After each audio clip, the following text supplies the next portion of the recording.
Hello friends, মাই simple cooking চ্যানেলে তোমাদের সকলকে স্বাগত। আজ আমি তোমাদের জন্য নিয়ে এসেছি বাচ্চা ভোলানো বিরিয়ানি। বাচ্চাদের চটজলদি কিভাবে বিরিয়ানিটা তৈরি করে দেবে আর ভুলিয়ে রাখবে সেটা দেখাচ্ছি।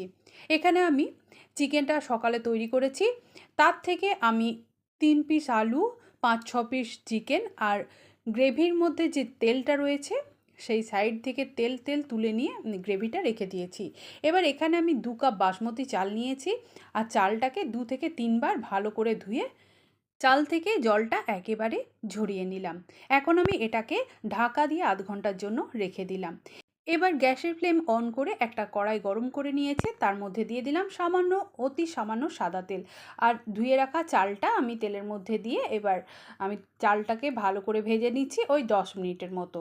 গ্যাসের ফ্লেমটাকে আমি মিডিয়ামে করে চালটাকে ভেজে নিয়েছি। এবার সকাল থেকে যে চিকেনটা আমি তুলে রেখেছিলাম সেই চিকেনটার গ্রেভি আর চিকেন সহ চালটার মধ্যে আমি দিয়ে দিলাম।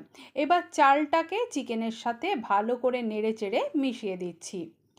ভালোভাবে চালটা যখন মেশানো হয়ে গেছে তখন আমি এখানে দেখো 2 কাপ চালের জন্য 4 কাপ জল ব্যবহার করেছি।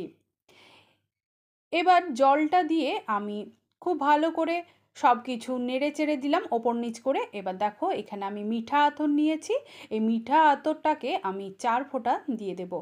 এই মিঠা আতরেই তো মানুষ পাগলের মতো দৌড়ে বেড়ায়, ঠিক আমার মেয়ে যেমন বিরিয়ানির পিছনে দৌড়ে বেড়ায়, এটা আমার মেয়ের জন্যই তৈরি করা। এবার ঢাকা দিয়ে এটাকে আমি 10 মিনিট রেখে দিয়েছিলাম। 10 মিনিট পর খুব ভালোভাবে চালটা সেদ্ধ হয়ে গেছে আর খুব সুন্দর গন্ধ বেরিয়েছে। দেখো কাছে থেকে দেখিয়ে দিলাম, সুন্দরভাবে চাল সেদ্ধ হয়ে গেছে। এখন এই বাচ্চা ভোলানো বিরিয়ানিটা একেবারে তৈরি হয়ে গেল। গ্যাসের ফ্লেম বন্ধ করে এটাকে ঢাকা দিয়ে আমি কিছুক্ষণ রেখে দিয়েছিলাম, কারণ কিছুক্ষণ রেখে দিলে আরও বেশি ভালোভাবে ঝুরঝুরেটা হয়ে যায়। তোমরা এইভাবে একবার বাড়িতে তৈরি করে দেখো, বাচ্চা কেন তোমাদেরও ভালো লাগবে।